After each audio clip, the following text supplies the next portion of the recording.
I caught my wife with her boss, my little brother. It sounds like the start of a trashy daytime soap, I know. But when it's your life, and not a script, it doesn't come with dramatic music or commercial breaks. Just silence. Deafening silence. The kind that sinks into your bones when you realize the woman you've built a life with might be building something entirely different behind your back. With the one person you've trusted since you were old enough to tie his shoes for him. My name's Austin. I'm 35, a freelance software engineer living in Austin, Texas. No, I didn't choose the city because of the name, but I guess fate has a sense of humor.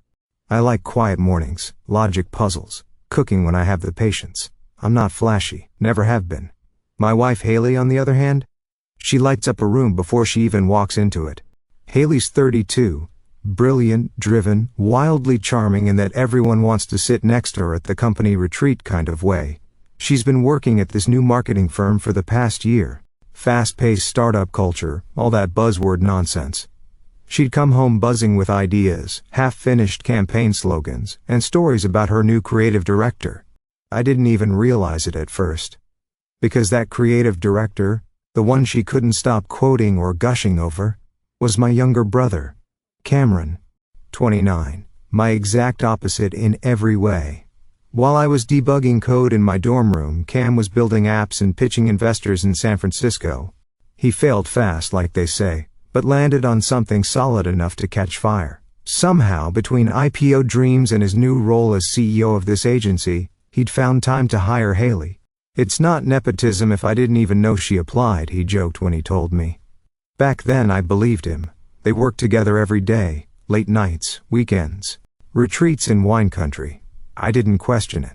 Not until the little things started piling up like dust you don't notice until the light hits just right. Haley started coming home later and later. Her phone would buzz during dinner, and she'd glance at it, smile slightly, and put it face down. Just the team, she'd say. Once she brought home a bottle of expensive bourbon, my favorite, and handed it to me with a grin. From the crew. We landed a huge client. Cam said to tell you thanks for all the nights I worked late. That stung in a way I couldn't quite explain. I tried to shake it off. She was happy, successful. So what if I didn't fully understand her world anymore? That's marriage, right? You grow, you evolve, but I couldn't help noticing how often she said his name. Cam's a genius. You should have seen how he handled the pitch. Cam saved the campaign. He's like, built for this. Cam, Cam, Cam. It started to feel like a chant, one that didn't include me. Then came the dinner at our parents' place. A big Sunday thing, the kind we used to do when Cam and I were kids. Mom made her ridiculous lasagna, the one that takes half a day and 3 types of cheese. Haley wore a red dress I hadn't seen in months. At first, everything felt normal, laughs, wine, clinking silverware. But somewhere between the salad and the main course, I saw it. The look. She and Cam were sitting across from each other, laughing at some private joke. She touched his wrist when he passed her the bread. He leaned in, whispered something, and she threw her head back. That laugh I used to think was mine. They looked comfortable, intimate. Like people who shared more than office space and brainstorm sessions. No one else seemed to notice. But I did, that night. As we drove home in silence, I stared out the window, hands clenched in my lap. That was the first time I wondered if I was just a placeholder in my own marriage. They say a marriage doesn't fall apart overnight. It crumbles in moments, quiet, seemingly harmless moments, until one day you wake up and realize the foundation's dust. Our apartment used to feel like a home. It wasn't much. 2 bedrooms, soft gray walls, and a sun-drenched living room with a lopsided bookshelf I never got around to fixing. But it was ours. Haley used to light candles in the evening, play indie playlists while she cooked. We'd curl up on the couch and binge old crime shows, trying to guess the killer before the 3rd act. Now the couch felt colder. The candles stayed untouched. And Haley was always somewhere else, mentally, if not physically. It started with the phone. She used to leave it anywhere, on the kitchen counter, bathroom sink, sometimes buried under couch cushions. But lately, it never left her side. And it was always screened down, always on silent. One night I came out to grab water around 11:30. She was in the living room, phone pressed to her ear, whispering. The only words I caught were, No, he's asleep.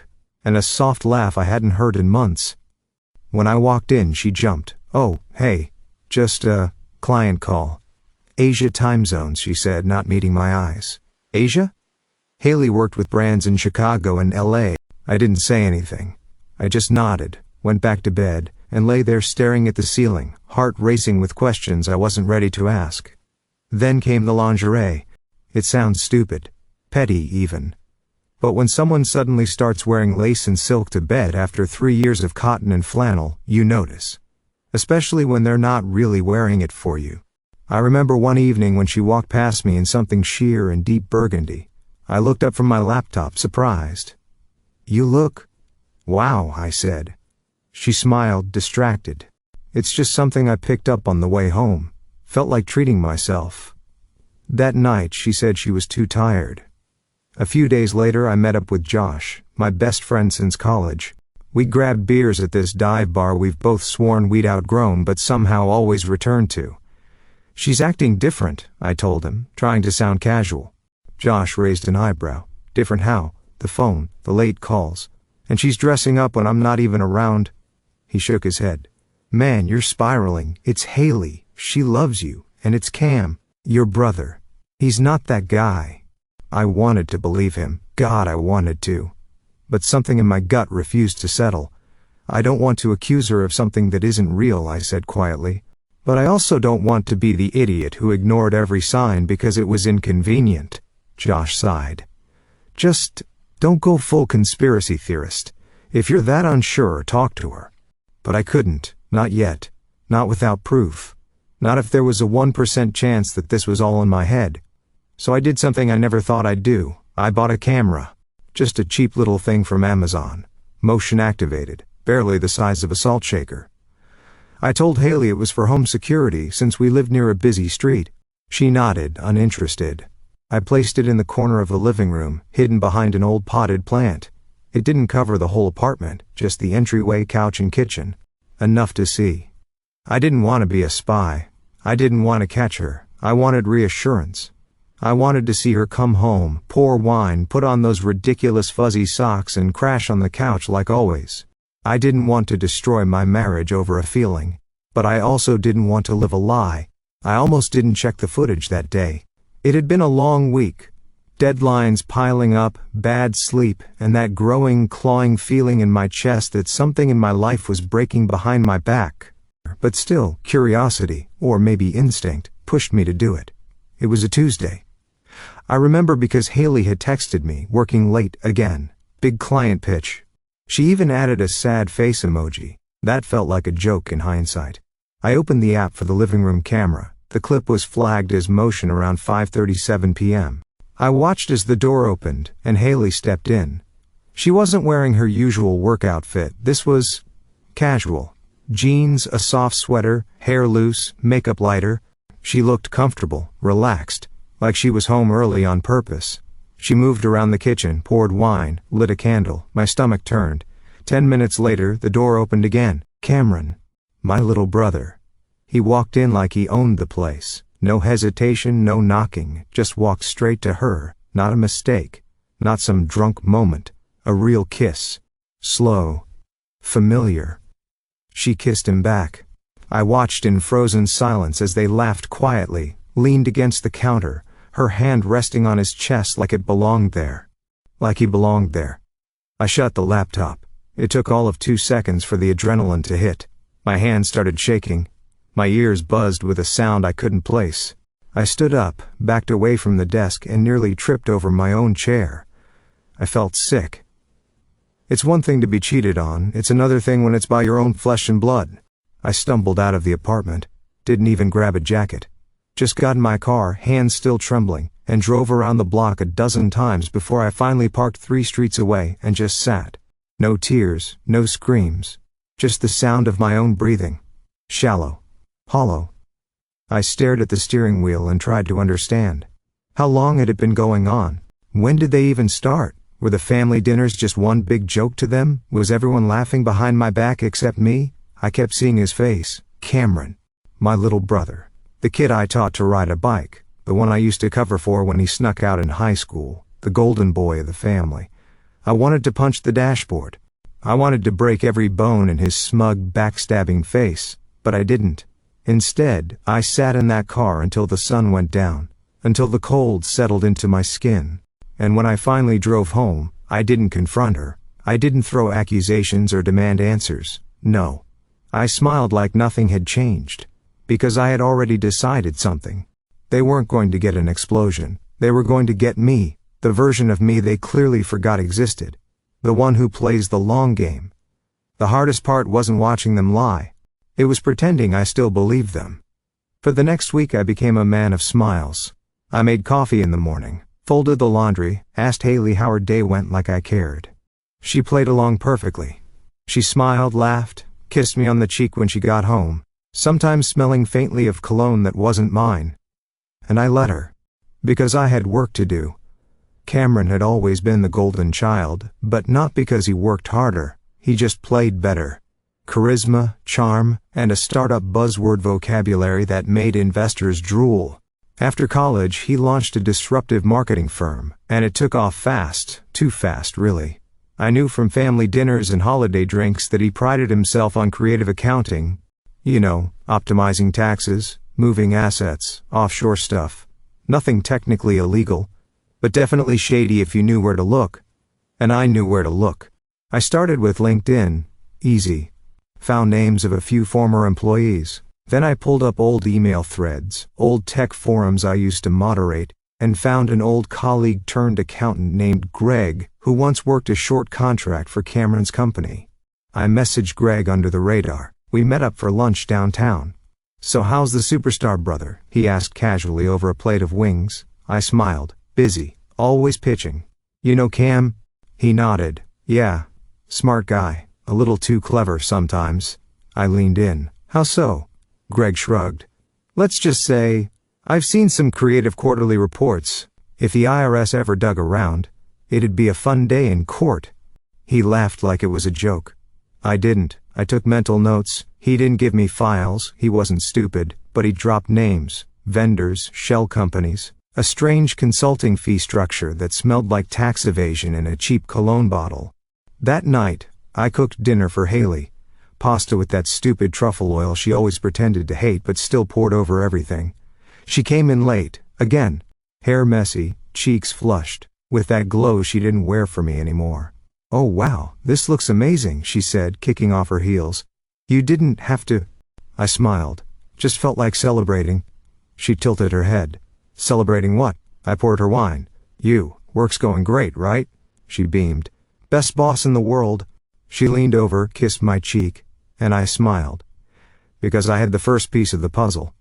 She thought she was winning. They both did. But they didn't know I'd already started the game.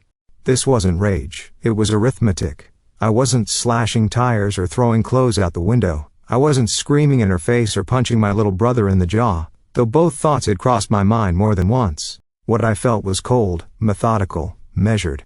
While Haley slept beside me, warm under the covers and dreaming who knows what about what knows whom, I was building a file. A real one. On my laptop, password protected, encrypted, and backed up 3 times. I gave it a clean name.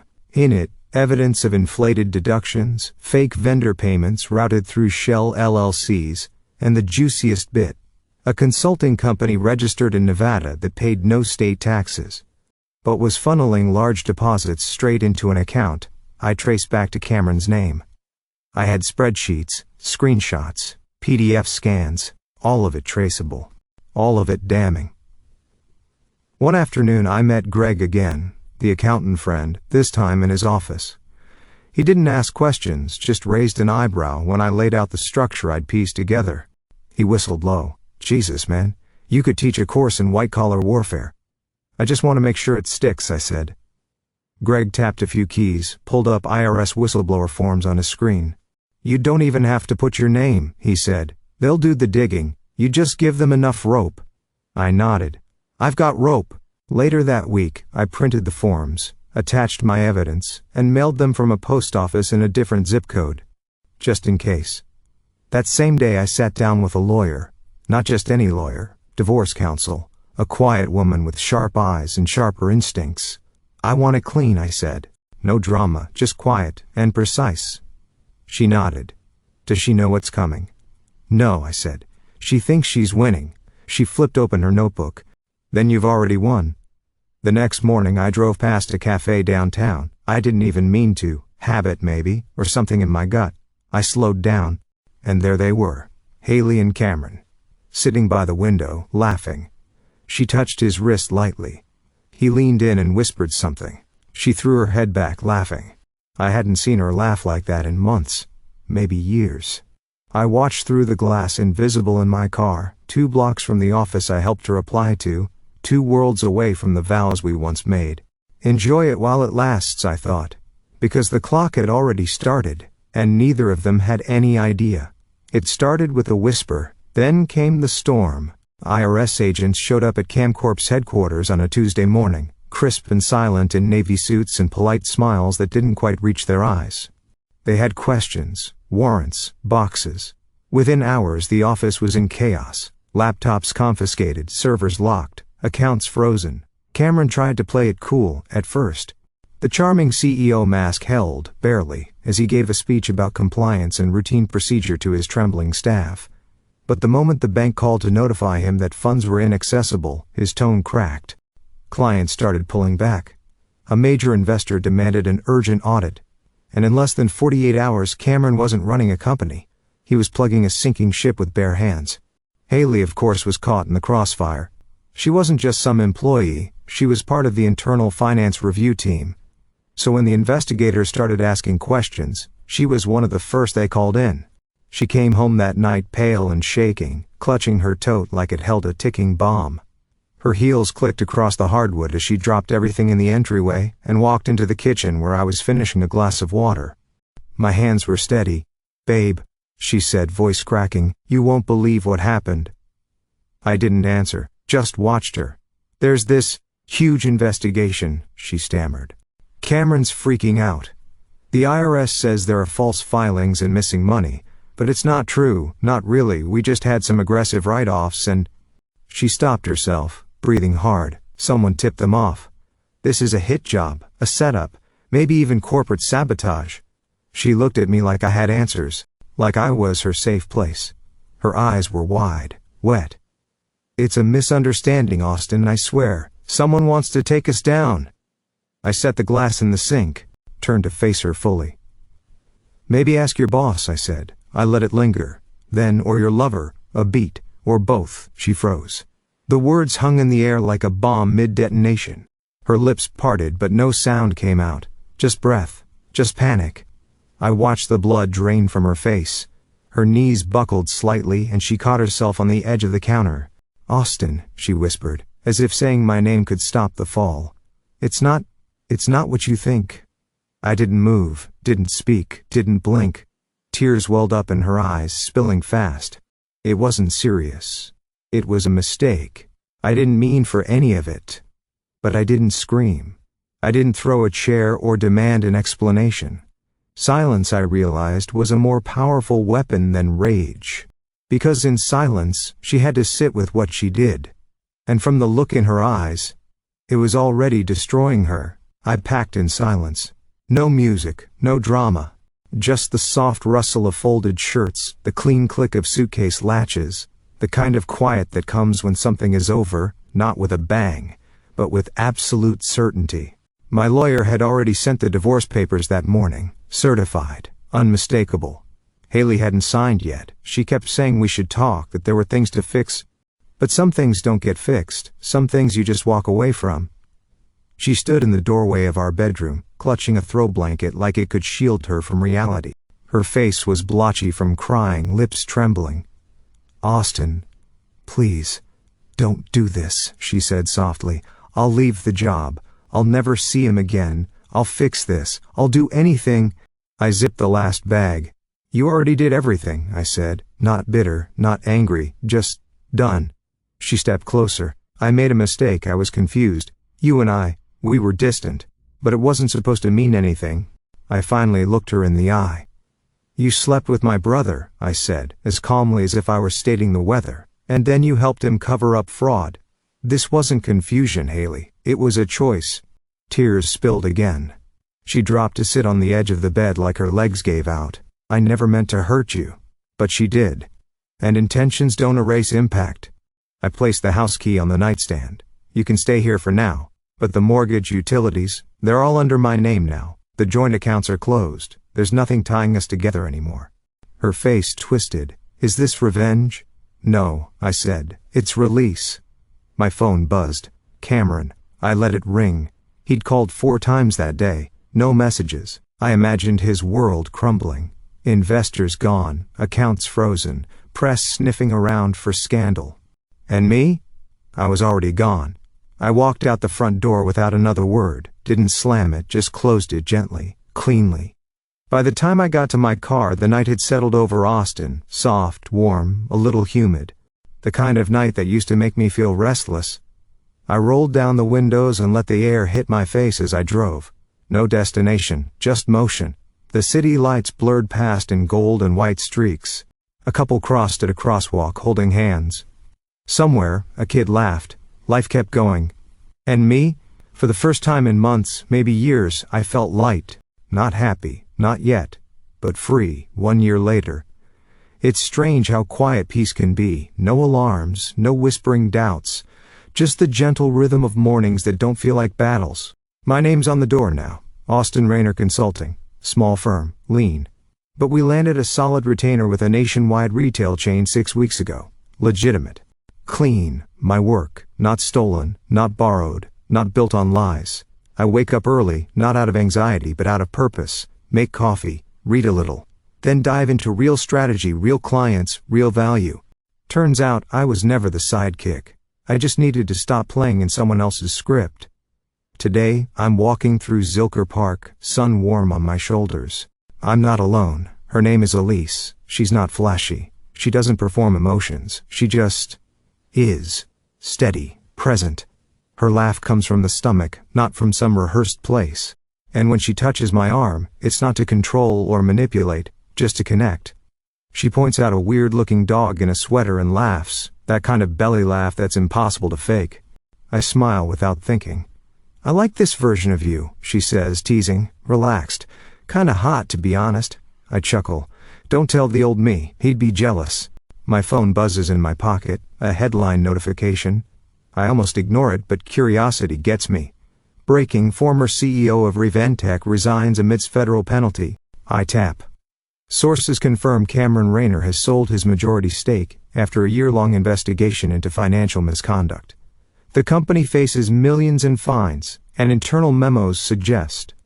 I stop reading. I tuck the phone away and look back at Elise. She's still smiling, oblivious. Free. So am I. No smugness, no gloating. Just a quiet exhale. Turns out revenge doesn't have to be loud. Sometimes it's just moving on. And watching them stay stuck. I woke up later than usual that Saturday. No alarm, no voice in my head, no guilt. The sun was already pouring through the windows, and the city buzzed with the soft hum of a weekend morning. Peaceful. Undemanding. Coffee. Everything always started with coffee. I walked down to the cafe on the corner, the same one where, months ago, I'd sat across from Cameron while he bragged about a new investor and a game-changing pitch. Back then I envied him, thought he was winning. Now I sit by the window, same cafe, different man. The barista nods at me by name. On the table, black coffee, no sugar, just the way I like it. My laptop sits beside it, open to my inbox. One new message, from Haley. Austin, please, I just want to talk. One coffee, no drama, I need closure. I stare at the screen, my hand doesn't shake, my heart doesn't ache. Delete. Then, another ping. Subject: you happy now? From Cameron R. 2 words, no greeting. All ego. I don't reply. I just close the laptop. Outside, someone rides by on a bike. A couple laughs behind me. The smell of cinnamon and roasted beans fills the air. I take a sip of my coffee.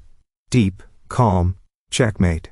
It all started with coffee and stories of a successful brother. Now, I'm the one who actually made it. You can betray me once, but I promise, you'll never forget how I responded.